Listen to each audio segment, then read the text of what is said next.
little red thing. Like that. Hi everyone. Very happy to be here with Elsie Winter.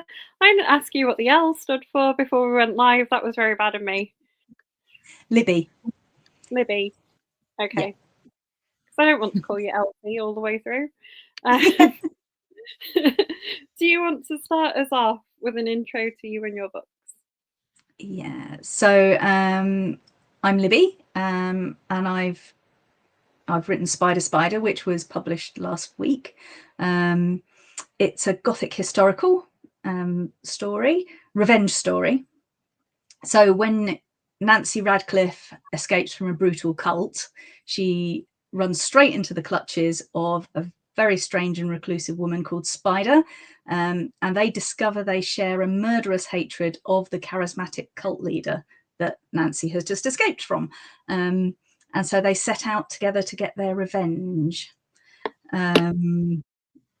So historical Gothic with crime involved. Yeah, it is very Gothic, isn't it? It's like Victorian London. I would say it's one of the most Gothic kind of stories I've read recently. It feels very like, everything about it's like creepy houses and attics and also it's all the kind of Gothic things you expect, doesn't it? I have to admit I did like consciously turn up the Gothic to 10 on it. When I was writing it, I had a little note on my wall. In fact, it's still there. It says commit to the weird and the dark. And so I did. I feel like that should just be a mantra in life. Yes.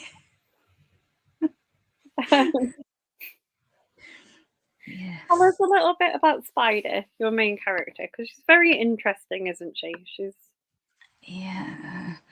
How to do this without spoilers? So the best you can without spoilers. Spider's quite a witchy sort of character. She constantly reassures herself with the use of an oracle, not tarot cards, but very similar, sort of sticks with words on that she draws randomly. And those words sort of tell her what's going to happen and what's coming on, or don't, depending on your perspective on that sort of thing. And she's got a very dark and sad personal history, some of which is with the cult leader in question, Mr. Dana. And she takes a not entirely legal route to sorting her problems out. She also has a bit of an interesting kind of poisons and remedies and things, doesn't she? Yeah, she loves her poisons and her plants, not just for poison. She does use them for other things too, but that would be her favorite use of them. So she's got no, go on, carry on. Yeah, so the creepy house in question has a rooftop greenhouse in which she grows all sorts of plants, including monkshood and foxglove and hemlock and less scary things like lavender. Is her kind of love of that stuff and that inclusion of it to do a little bit sort of linked to your gardening? Yes, definitely. I've worked in, like, the last 2 gardens I worked in have had monkshood in them, and every garden I've worked in has had foxglove in. Foxglove is a very common garden plant. If anyone's into gardening, they know that. But monkshood has its own little sort of mythic sense around it for gardeners, because there's been a couple of deaths of gardeners who've been working with it, which are reportedly just from brushing up against it and things, which I have to admit I'm slightly skeptical about, but it's an extremely poisonous plant and an extremely beautiful one, and that sort of that beauty death thing is wonderfully Gothic in itself. So yeah, I had to put monkshood in something. I think it's an interesting balance that you bring throughout the story as well. There's a lot of kind of gloom and death and things, isn't there? But there's also a lot of like moments of beauty, even if it's strange. Yeah, I've also wanted to bring in moments of. There's a couple of like moments of fun between Nancy, the young girl, and her little sister who she's protecting. I really enjoyed writing a couple of little moments where they sort of break out of their gloom for a moment or two and have a funny moment, and because they're still children and children still play. Very true. Yeah. I like. Show us the cover a little bit closer because you've got it behind you.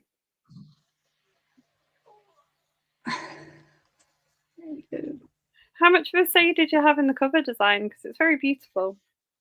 They asked my opinion the whole way through, and I at first I sent them a couple of covers that I liked the look of, and that, you know, they asked me to what covers I liked, and I sent Hemlock Cure by Joe Burns and a couple of others that I can't remember right now. And then when they sent the initial one back, it was really beautiful, but none of the flowers on it were poisonous. So I was like, that's lovely. Can we just have a couple of poisonous plants? So they added some foxgloves to it, which was great. And so I had some input, but ultimately the design is all down to the cover designer. If you'd taken the cover that was in my head when I was first asked about it, it wouldn't have been a very good book cover. Nobody would have noticed it across the room or anything. It was I realized I know absolutely nothing about cover design, so and it's gorgeous what they've come up with, so I'm really pleased to be working with people who know what they're doing. This is your first book, right? Am I right? Yes, my first published book anyway. As with so many writers, there's a couple in the trunk, as it were, behind me. Emily, my agent, took me on with a previous book that didn't get picked up by publishers, so that's still back there. And there was another one that I wrote that I tried to find an agent with and didn't succeed in finding an agent with, like back in 2018. And looking back on that one, I can really see it was a bit weak. So yeah, first published one. What is the plan going forward with these then? Because having read, I would read more with the characters that you've got in this book, but I'm not sure how much more you would have to tell. So I'm kind of curious as to what book 2 is going to be like for you. At the moment, book 2 is not directly related to Spider at all. There's a couple of projects I'm working on, which sort of becomes project book 2 is still up in the air. I'm the book that Emily signed me with, called The Mere. I'm sort of reworking that to be a bit more gothic and dark. It was a bit lighter, and I've also got an idea for something super gothic that I'm working on. That's really a bit almost on the horror end of the spectrum. So we'll see which of those what's the word, comes to fruition. I was going to say, super gothic from you would be interesting, because I would say Spider is pretty super gothic. Yeah, I don't consider it particularly horror-y though, and what's in my head for the other one is quite horror-y. So we'll see. There are moments though. Have you read "We've Always Lived in the Castle" by Shirley Jackson? Yes, I have. It has the odd vibe, like especially when they're in the attic, of a "We've always lived in the castle" kind of moment. So I think it's almost like there are little moments that are a bit. Yeah. Wow, that's a really amazing comparison. I'm incredibly flattered by that one. No, that was yeah. I also Haunting of Hill House was in my head a little bit as well. It always is though, because I love that book. I think you can. She's like a master of horror, isn't she? Because she can, like, The Haunting of Hill House terrified me so much, and she gives nothing. There's nothing on the page, is there? There's like literally no jump scares. There's no gore. There's no. It's all in. There is that hand in the night. But yeah, it's definitely not like it's not Stephen King, is it? But no. yeah, But in so many ways, it's more scary. Yeah, because it's just playing with your head. Yeah, very much so. And the best opening line in literature, I think, The Haunting of Hill House, which I now can't quote off the top of my head because my brain's gone blank. Donna, who's watching, we've had this discussion before on Author Chats about, like, kind of favourite horror people. And I sent Donna a Shirley Jackson book to read because she needed to discover her. Yeah, everyone needs Shirley Jackson. Exactly. Yeah. Yes. So how much, because we've established that, like, the gardening vibe is strong, and things like that. How much research did you have to do for the, like, historical era that you did?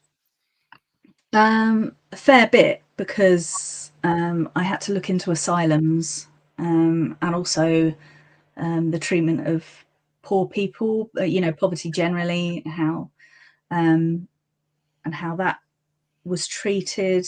And there were some earlier versions of it where there was a brief period in a workhouse, so I looked into workhouses.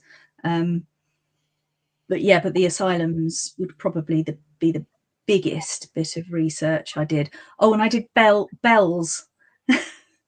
I asked on Twitter, I asked, I just popped up and said, if anyone knows a campanologist I could do with some advice. And I was half joking, really. And then about 5 people popped up and said, ask me anything you want. And would you like to come and visit our belfry? So I went out to visit a church bell ringing group, and see some bells in action, which was really cool, but also not what I expected to be doing to research my book at all. That is really cool. That's one of those, like, really interesting things that comes out of writing, isn't it? Yeah. Yeah, so now I know a little bit more about bells than I thought I would ever really need to know. Are you going to join a bell ringing group now? Have you got a taste for it? Probably not. I mean, apart from anything else, my shoulder is wrecked, so all that would probably be a bad idea. But yeah, it did look like a lot of fun. Research in the asylums must have been quite hard to do. Yeah, I mean, I don't tend to do primary research, so I was reading good books about Victorian asylums. So unfortunately, I didn't find one I could visit. I'm sure there must be one, Victorian asylum, but I had to make up the asylum physical from what I was reading about. And but yeah, no, because there was in the 18th century, there was a bit of a scandal about how horrible asylums were, because in Bedlam, the warders were basically charging people to come round and laugh at the ill people, and there was a bit of a scandal how terribly people were being treated, just living in their own waste and such. And so in the Victorian period, there was something of an attempt to actually sort of try and be better about it, actually try and help people, for better or worse. And of course, they did it in a very paternalistic Victorian sort of way. But early in the Victorian period, they were some doctors were making genuine attempts to help people. And my doctor is one of those people, but he's such a weak and kind of crappy kind of person that he can't resist other people who are trying to take advantage. So one of the things there was I was interested in how institutions allow awful abuse. So I was thinking about Jimmy Savile and all that sort of stuff, and how an institution the individuals within it can sort of form part of the horrible mechanism that's creating that, even if they're not personally doing it. And so that all got tied up in it as well. There's some really interesting stuff you can read on that by the guy who ran the Stanford prison experiment. Oh yeah. Because he's written books about that, and how when things he looked at it in terms of various wars where people have committed kind of human rights violations and things, and then they've come back and just been normal, everyday people. And it's really interesting. It's got some really interesting thoughts about why people get drawn into that. That's I've heard of the Stanford prison experiment, but I don't think I've read anything by him. He wrote a really good book I read called The Lucifer Effect. And right, okay. The Lucifer Effect, that's a good name. Yeah. I'll have to look that up. Yeah.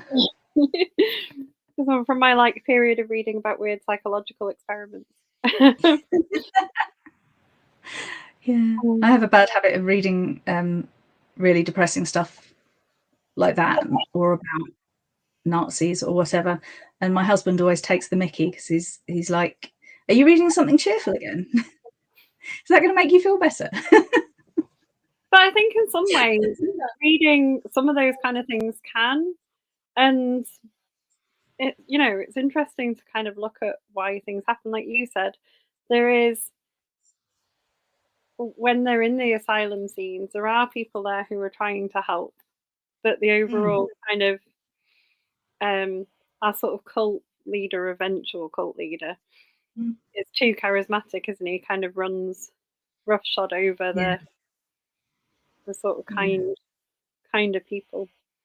Yeah, and the sort of officious types sort of want to go, they are following his rules because they're the rules, and the fact that they're bad rules is doesn't stop them. They're like, well, he's in charge, so what he says goes. I think there were some asylums that remained that got turned into housing and things. Yeah. I mean, they often get used as hospitals and schools and other things. So, but not. I couldn't find one where it had been turned into a museum of asylums or anything like that, which I set out going, surely one of them is. And if anyone knows of one, then do let me know, because I was sort of very disappointed. Oh, I think there would be one, wouldn't you? Yeah, I mean, maybe there is, but yeah. I think because there's like a checkered history with asylums, you know, and there were lots of times when you could get sent there for all sorts of things that you really didn't need to go to one No. for. You know, I wonder if that's like affected whether there would be one kept and used as a museum, but I don't doubt it. Yeah. Yeah, I found there are a couple of workhouses that are museums of workhouses, but yeah. Just had to read books and look at pictures. There's a workhouse building in the city I live in, and it's been turned into a medical museum. Oh, right. Okay. Where's that? In Leeds. Ah, right. Okay. Yeah. I went to a small workhouse museum. Where was it? I think that was in Yorkshire. But that was definitely not in Leeds. But yeah. I'll have to look that up. What's it called? The medical museum. I think it's Just called the medical museum. No, it's got a name. It's called the Thackeray Medical Museum. Ah, right. Thackeray. Yeah. Interesting. There's a strong history of medicine in Leeds. There was like one of the first medical schools outside of like Edinburgh and London and things. And that old medical school building still exists kind of within the surroundings of one of the hospitals. Oh, right. Okay. So if you know where you're going to look for stuff, there's lots of cool, like old medical sort of themed buildings. Yeah. Yeah. Okay. Right. So Nancy, who's our other kind of main character in this. I mean, I'm trying to think about how many main characters there is, but yeah, let's go. Nancy is the other one. Yeah, I would say Spider and Nancy are the main characters. Yeah. But I think like Nancy's sister has a bit to say, doesn't she? And there's someone who kind of grows in character through the book. Yeah. Yes. Yeah, Nancy, when I first wrote it, she was 13. And then there was a point where we thought perhaps she ought to be a bit older than that, for various reasons. And so I kind of rewrote her as about 18. And then we went, no, she really ought to be 13. So we changed her back, or I changed her back. But that was really helpful in some ways, because when I'd first written her, I wrote her as a 13-year-old now, perhaps. And some of the realities of like what a girl on the streets at the age of 13 might face, I'd sort of shied away from, thinking about what she might feel the need to do in order to survive and things. And making her 18, 19 briefly forced me to think about all that stuff in a way that I'd been slightly shying away from. And then when I put her back to 13, I could leave some of the things that she might be worried about and scared about, leave them in from the, and so that brief foray into her being a bit older did help me, I think, because a 13-year-old in Victorian times had to be a lot more grown up than a 13-year-old now. So some of the things people say to her, they didn't say originally, because I was like, well, you know, it just didn't occur to me that what people would say to a 13-year-old girl who was potentially living on the streets. And because I was being horribly naive, perhaps. and so sort of going back to it that way did help to mature her up a little bit. Yeah. I think there's, like we said, those are the two main characters, but I think the side characters of like Nancy's sister, She's great. Yeah. She's like a big inspiration for Nancy, isn't she? Because when she first Yeah. runs away, the She's sisters got to sort of keep her still, safe. yeah, the sister's still there, so she's got this powerful need to kind of protect her and go back, and that sort of adds a layer to the story. But the sister's sort of an interesting person in her own right, isn't she? You know, one day. Yeah, little Pigeon. Yeah. I don't know why she's called Pigeon. Just when she arrived, she was called Pigeon. I didn't make a conscious decision to give her that name. She just had it. So, and it kind of seemed right for her. She's a bright, interested little girl with her own opinions about things. and Nancy loves her very much and is like absolutely desperate that she be safe and have a nice life. And that's not looking very likely at, well, many stages in the process. No. But I think there's moments like also where Pigeon's more likely to embrace the weirdness. You know, she doesn't see things as quite as bizarre or threatening. Yeah. Yes, that's true. She doesn't. Yeah, she just takes things at face value, and she doesn't. Nancy's always worrying about what things mean. I think, you know, where is this leading? What's this? What's going on here? What do these people want? Whereas Pigeon is like, I'm here in this place. It's interesting. Yeah. There's kind of a moment where they find some stuff, isn't there? I'm trying to not give away spoilers. And because it's a scene I really liked in the book.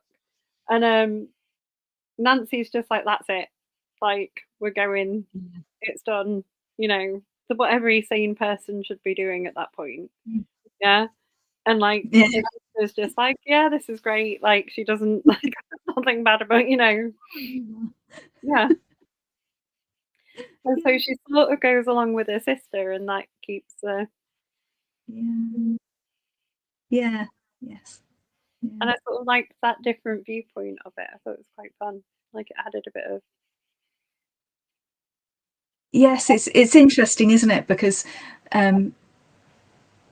Pigeon is so important to Nancy, and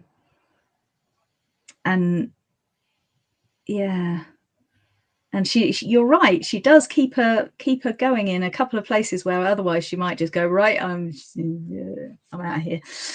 And yeah, it's interesting to get another perspective on that. Yeah. Because there are points where Nancy is like the kind of rational person that you wish was in every horror movie or crime story, isn't it? You're just going, hell no, this is too weird and too creepy, and I don't want any part of it. Yeah. Like, yeah. Sadly, she sort of gets persuaded out of that at times, but you just like. Yeah, I hadn't thought of it that way, but you're quite right. She is, and she's quite no nonsense, really. I think is what it comes down to. She's like, her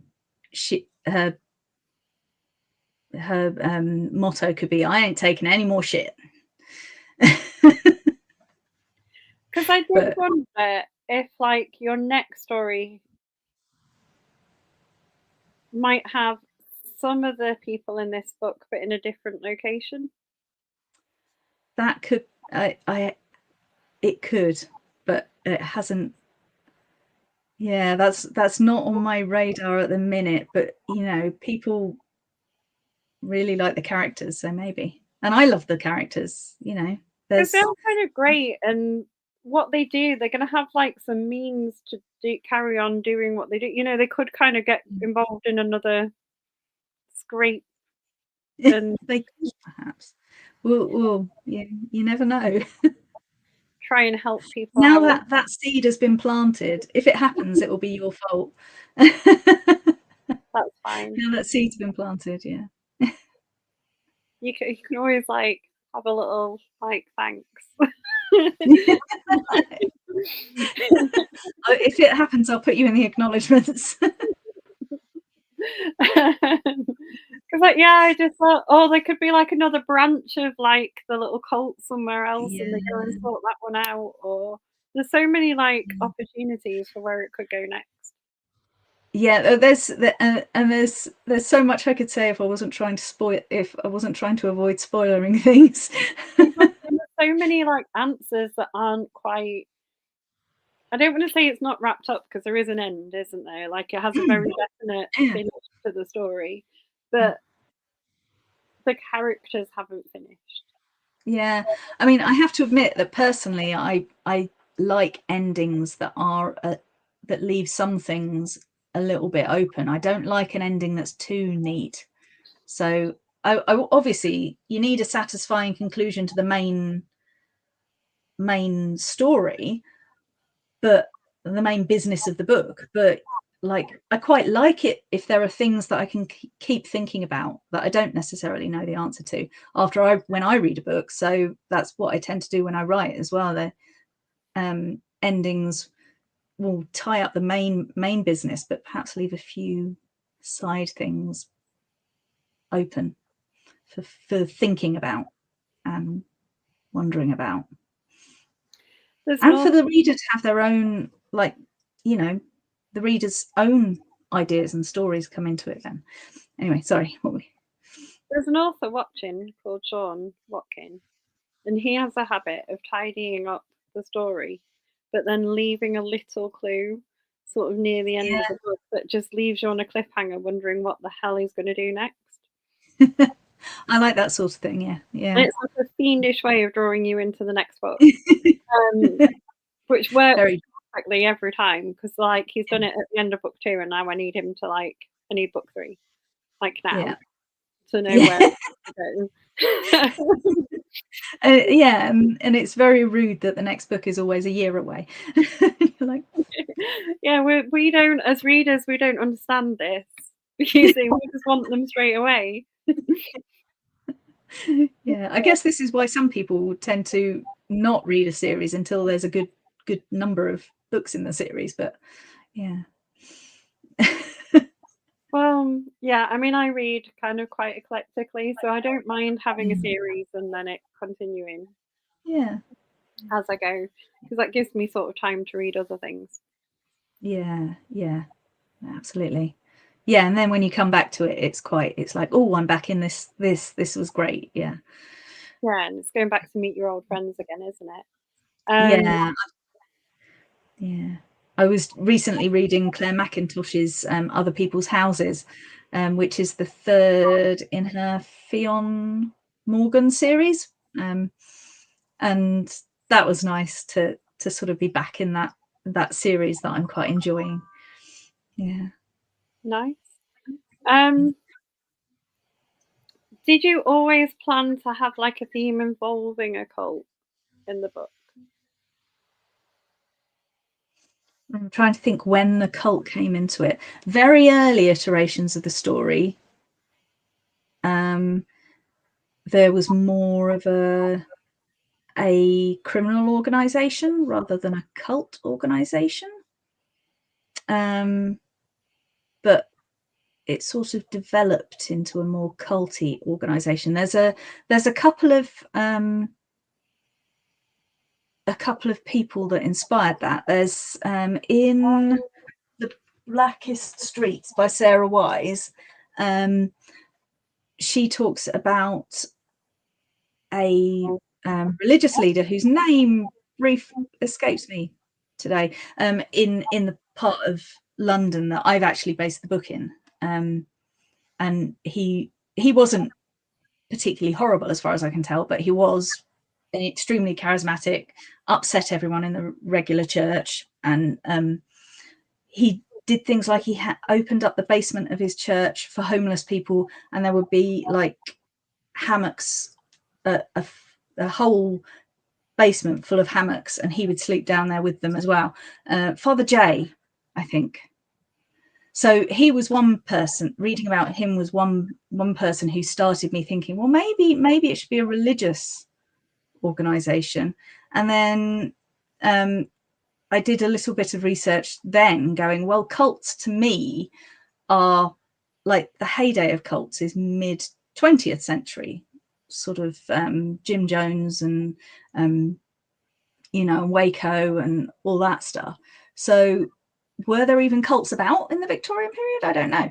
And I went back and found this cult called I can't pronounce their name, Agapimenites, the Abode of Love, which was a bit of a mad sex cult in the Victorian period, believe it or not. So cults did happen in the Victorian period, not very many of them, but they did. So then that may sort of led me to thinking, well, I can make this a cult. And Dana came out of somewhere. I can't remember where, but yeah, he's a very nasty man. He is, but he's also he's a very good kind of bad guy, isn't he? Yeah. The book. He's exactly the kind of like sort of satisfying baddie you want. Yeah.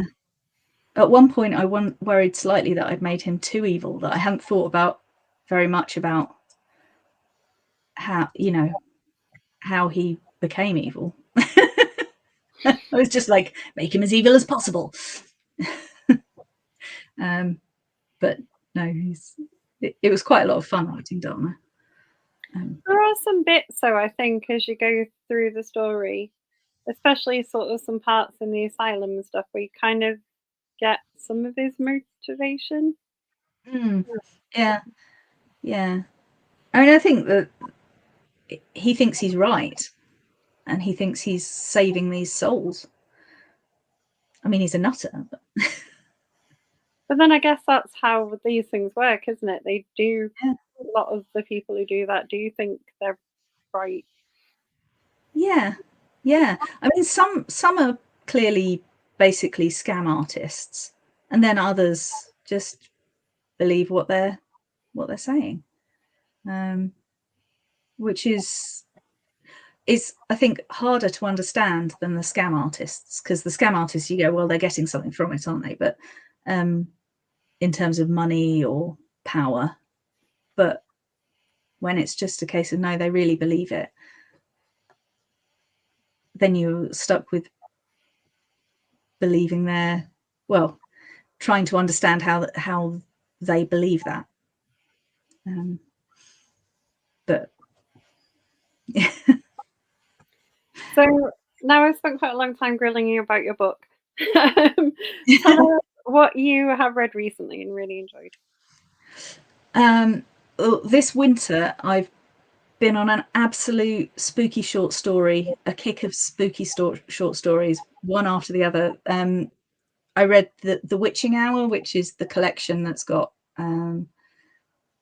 it's got Natasha Pulley and various other people. Katrina Ward is in it as well. Lots of short stories. I've read a few of the British Library collections of spooky short stories, the ones that have got the black cover with the and a theme. So there was one that was Christmas themed that I read around Christmas, and one that was library themed, which all books that are going to possess your soul, and there was a bit of M.R. James and things in there. So I've been having a wintry spooky stories time, and I've just finished one of those collections. So I think now that spring is springing, I'm going to move away from that for a little bit. What would be a spring themed read for you then? If winter's maybe I should go to Cadfael, because he's lovely. But actually, one of my closest friends got published only a week before me, and the last time I read her book, it was really, really early on in the process. So I'm currently reading her book, which is The Wise Witch of Orkney. Let me wave it at you. Oh, that sounds exactly like I want to read. So that's what I'm currently reading. But yeah, so spooky stories have been the order of the day. and I've now got a book recommendation. Yeah. Which is good. I can't buy it for a while though. I've got a New Year's resolution that I have to read 5 books before I can buy a new book. All right, that's a good idea. I ought to do that because I've been going in and out of lots of bookshops over the last month. I've been a little bit mad on the book buying. I really don't need any more. No, well, I have this problem. So people like, I get bought books and I get sent books for things like the chats. Yeah, I'm not complaining about this. It is wonderful. Like getting books that just pop through your door is like one of the best kind of mail to come home to. But it does mean that my house is under imminent threat of collapse. And my husband kind of mutters about us dying under a pile of collapsing books. Yeah, yeah. Mine occasionally says we've got too many books, and I'm like, not enough bookshelves. That's the answer to that. Not enough bookshelves. And then he's like, we can't fit any more bookshelves in the house. And then I'm like, house is too small. Bigger house, more bookshelves. Yeah, we have this. He doesn't seem convinced. Hence a New Year's resolution. It's a very sensible one, yeah. And also using the library more is good for that one as well, because then they go back when you're finished with them. Yeah, I'd have to go into the city centre to get to a good library. I've got a little local one that's quite good. Would so be that's an nice. issue. Because now I work in the area I live in, so I don't really need to go to the city centre. Right, yes. Yeah. Yes.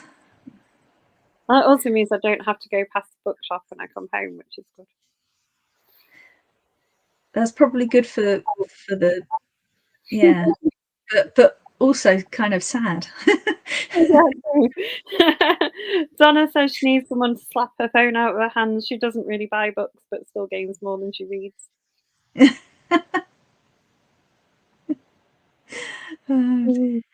think it's a book reader's problem, isn't it? Yeah. I have 3 hobbies where I just collect things, and that's gardening, I collect plants, knitting, I collect yarn, and reading, I collect books.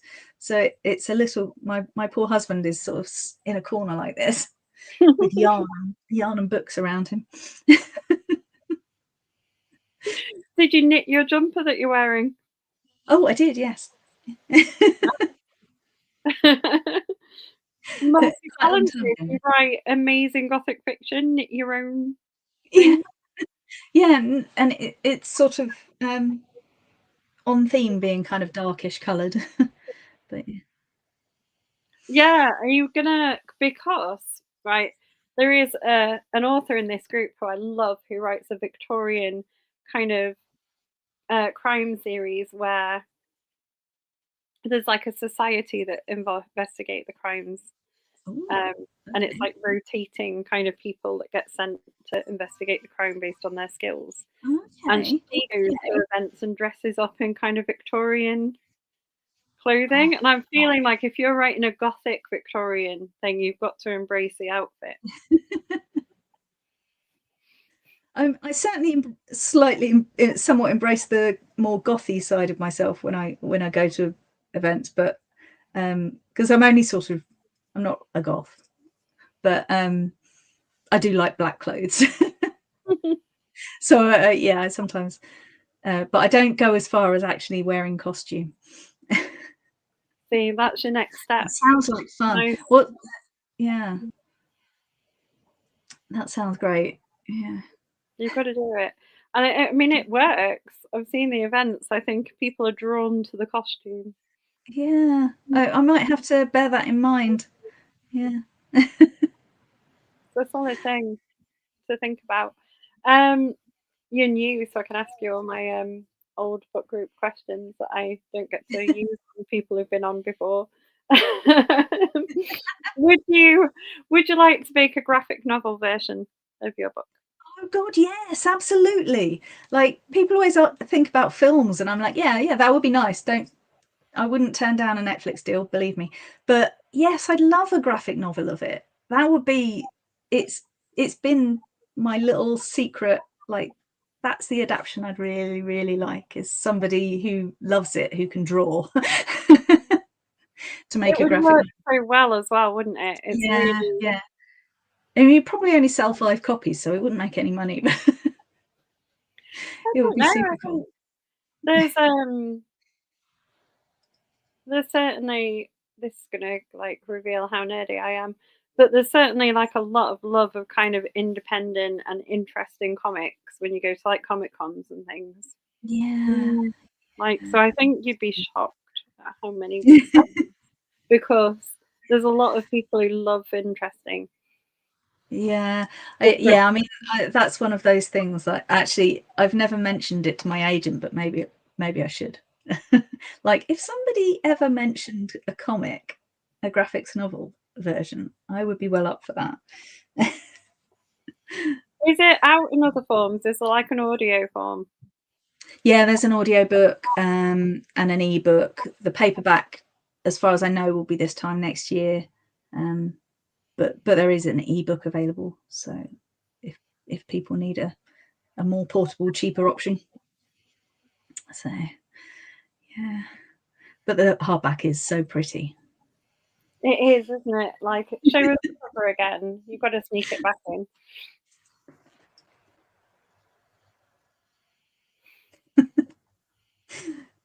I'll put it back up there.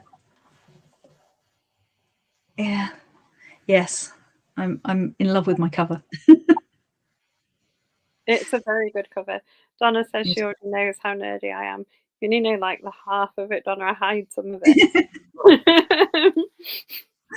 Oh, yeah. Yes. Before I came to do this chat, I was planning a D&D campaign. Ah, right. I D&D as well. I don't DM, but I'm a druid. Oh, I play a druid as well when I D&D. What kind of druid are you? I'm a star sparkly druid. I'm kind of like a druid that likes a little bit of fire. Ah, right. Okay. And then when a Yeah. Baldur's Gated, I was a fungal druid. Oh, I wanted to try one of those, a spore druid. I thought that sounded lots of fun. It I've was been thinking, really good fun. yeah, I've been thinking of running a party that's all sneaky, dark types, and I thought a spore druid might just fit in that group. With Astarion doing all the sneaky stuff. Oh, he's wonderful, isn't he? Yeah. Astarion. Although I'm a bit of a Karlach fan myself. Me too. She's currently my partner. Oh, Karlach. You know, She's so because lovely. you can sort of have a little romance, can't you?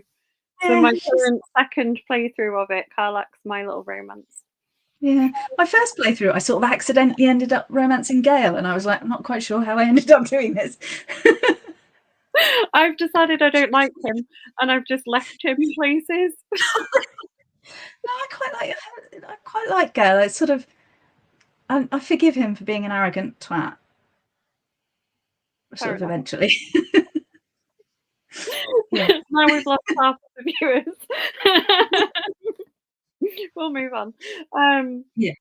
I'm aiming to do mine at school because I'm a teacher, so it's going to be very Right. Okay. Yeah. Yeah. gentle and nice. Oh, yeah. That's nice. That's really nice. Get them young. Yeah. No, it's the way to do it. Start them out early. Yeah.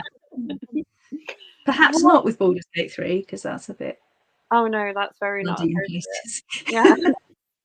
It's not. But it's a good thing to come home to and like occasionally go Yeah. smack some things in to make yourself feel better. Yeah. Yeah. What how did you kind of celebrate the launch? How was it like, how did it feel sort of having that book in your hands? And Oh, it was amazing. Yeah.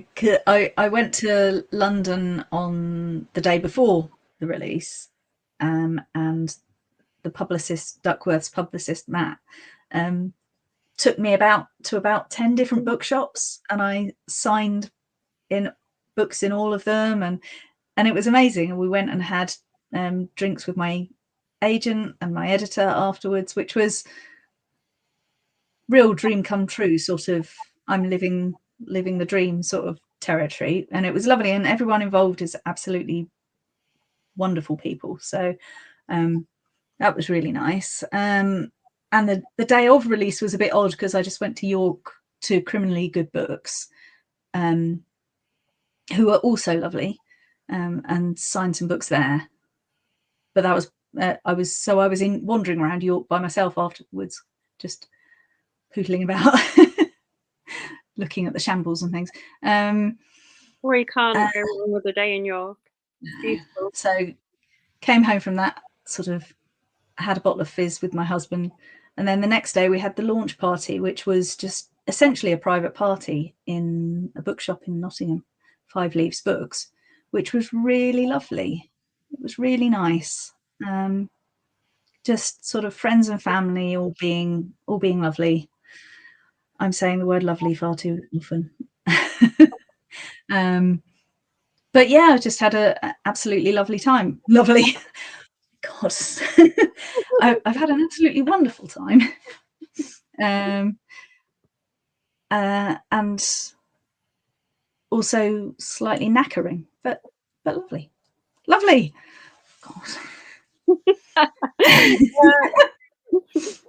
G, who is watching this, and I'm going to ask you in a minute about other author things you're doing, because you might get to see G at something. So right. she loves D&D. She does a half-orc warlock. Oh, lovely. Yeah. But GMs a few children's tables. Oh, that's nice. Author events. After this, are you going to any like book festivals, doing any more author events? The only one I've got signed up so far that I can talk about is a little bookshop in Wirksworth called Hestia Books. I'm doing a reading and a Q&A there on the 12th of April, which will be lovely. It's a really nice little bookshop. If you are in the Peak District at all, it's really good little shop. And so that's what I've got signed up at the moment, and I'm sort of talking to a few people and things. Are you thinking of going to any of the big crime festivals or anything, even if you just go as a yeah, I'll almost certainly go to one or other of them. I don't know which one yet. We'll see what happens. And I do know that my agent and Duckworth are pitching me for various things, sort of saying, you want Libby, you do. So we'll see how they all fall out. But yeah, I'll definitely be going to one of them, whatever happens. Just don't know which one yet. Yeah. Donna says Harrogate. Quite possibly. I do love Harrogate. I've only been once, but I had an absolute whale of a time. It was brilliant. Just really liked it. Yeah. It is. It's a good one. Yeah. I like it. Yeah. It's like an hour away. I like Bloody Scotland as well. I went to Bloody Scotland years ago, and I had a lovely time there. And so I'd quite like to go back there, but we'll see. Bloody Scotland's on my dream list to go to.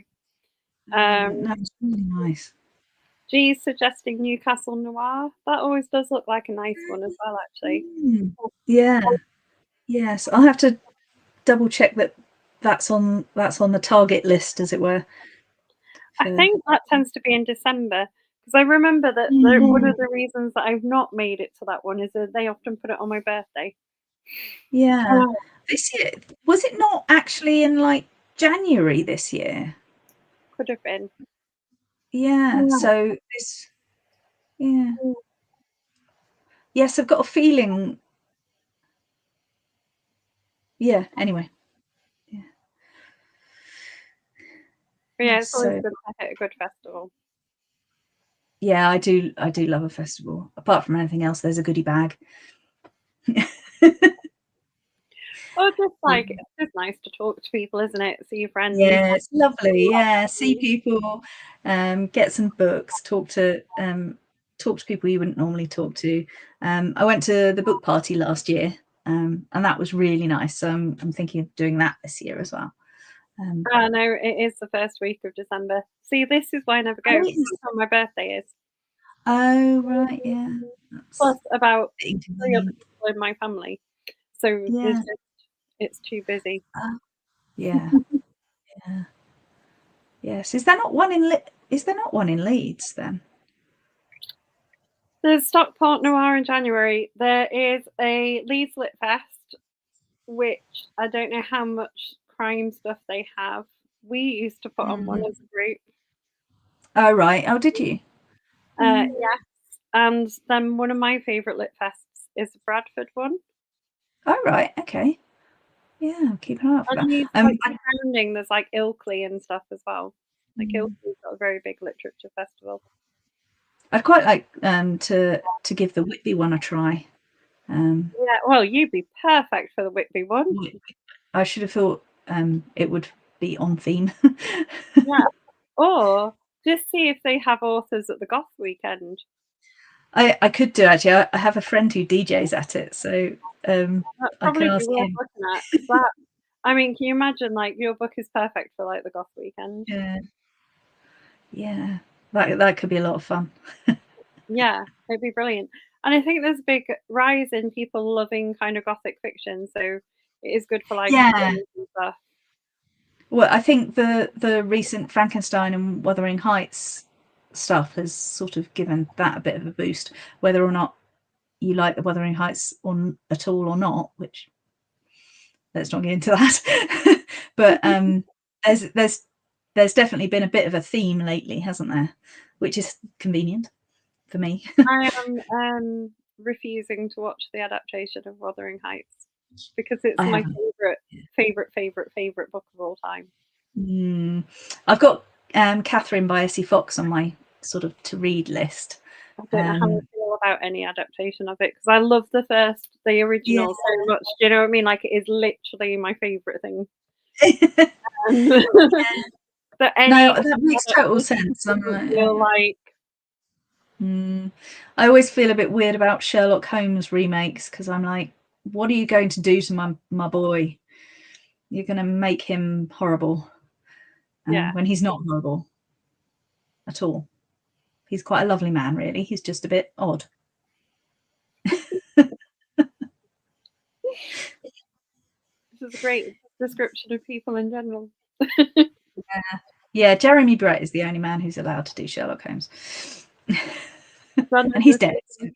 Refusing to watch the new adaptation of Pride and Prejudice, which is fair, because only the BBC adaptation of Pride and Prejudice counts. Yeah. Sorry, I'm with you on that one. Yeah. And then we've got a minute left. So remind people who are watching what they are going to go and buy. Spider by L.C. Winter, published by Duckworth Books, just a few days ago. In your local bookshops now.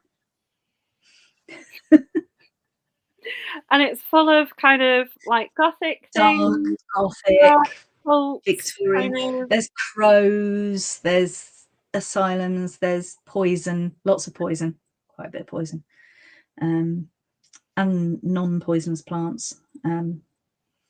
Yep. All the kind of things that you would want from stuff like that. Yeah. Book like that. It's going to give you all the like secret Gothic staircases, hidden passages. It's all in there. Yeah. Gonna just fill your little Gothic heart with joy to read. That's the plan. All that's left to say is probably why I liked it. See, my little obsession with things like Wuthering Heights. Yeah. If you're a Wuthering Heights fan, like the original, you might well like it. And then all that's left to say is thank you so much for joining. Thank you very much for having me. It's been brilliant. Yeah, this is my very first ever interview, so you've really put me at my ease. It's been lovely. Oh, there's that word again. You were superb. Even if and don't worry about it. Thank you.